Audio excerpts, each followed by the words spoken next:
As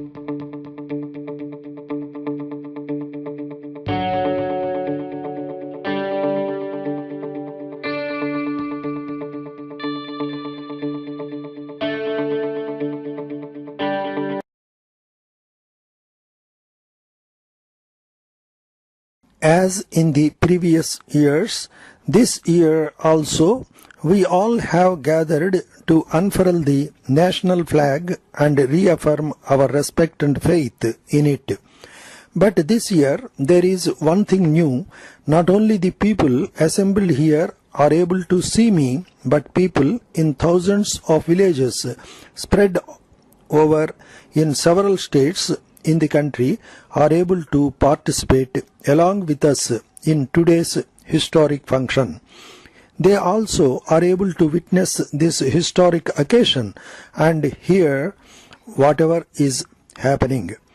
Something spectacular has happened not only in the history of India, but perhaps also in the history of the entire world, when rural programs have been started through the satellite at a time when television has not covered completely even the cities. For this achievement, we are grateful to our young and talented scientists whose work and labor have enabled India to take a big stride towards progress. Similarly, during this year, our scientists have performed another great feat when they launched a satellite in space. You all have heard about the satellite Aryabhatta. All this is symbolic of the nation's progress.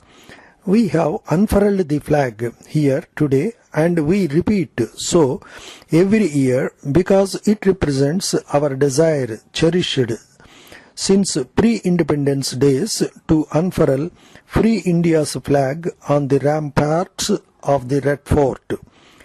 An opposition leader once remarked that this flag was nothing but a piece of cloth. Certainly, this is a piece of cloth, but one for which thousands of freedom fighters had sacrificed their lives.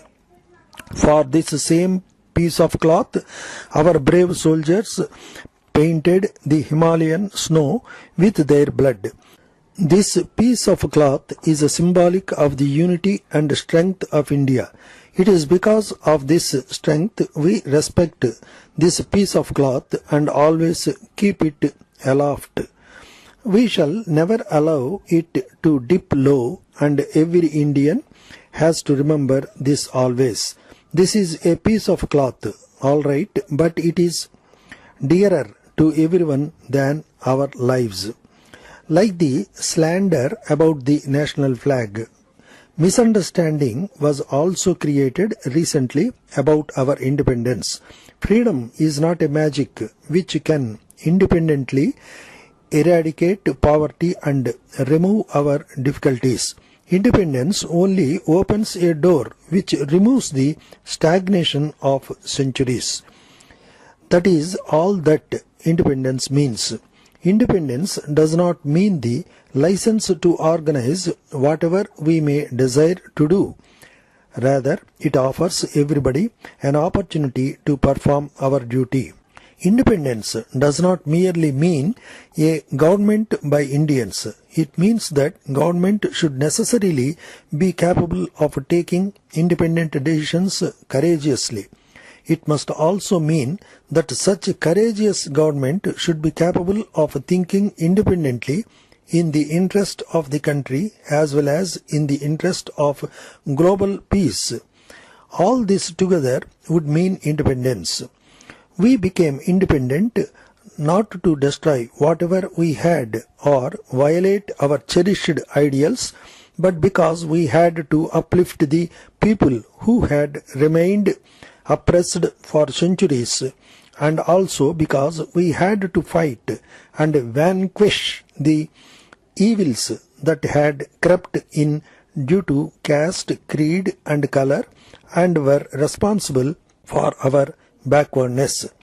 We must dispense with these qualities and uplift the country to progress. It was for this reason our great leaders guided us and opened the door of independence. Since we became independent, much has happened in the country and we have made lot of progress.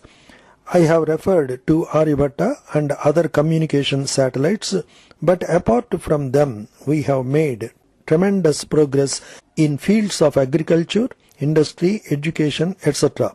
It is true that the benefits of this progress have not reached the poor, nor could that happen immediately. To the Public Information Bureau, Abid Road, Hyderabad. Dear Sir, I am in receipt of your letter of the 5th instant. I am glad you wish to know something about Japan and the Japanese.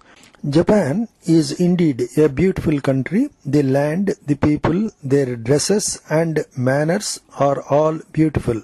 The very first thing that fascinates you even before you land at Tokyo, when you are miles away in the steamer on the sea, is a perfect cone of a mountain in her lovely majesty with a crest of dazzling snow. It is an object of proud worship among the Japanese. I also mention that there are other beautiful mountains, valleys, rivers and waterfalls too. The land available for cultivation is scanty, but what is available is very fertile.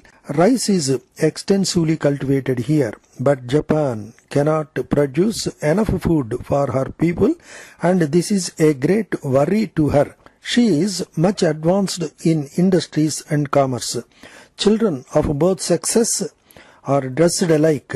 They are trained in politeness and obedience, loyalty and love of country. They would even die for their country. The Japanese are born artists, and even their walk and salutation are artistic and graceful. Children are clever. Girls dress in bright colors, and a group of girls looks like a flower bed. Marriage is a very simple affair, both the husband and wife sipping 3 times from the same cup to show their share in each other's joys and sorrows. Yours faithfully.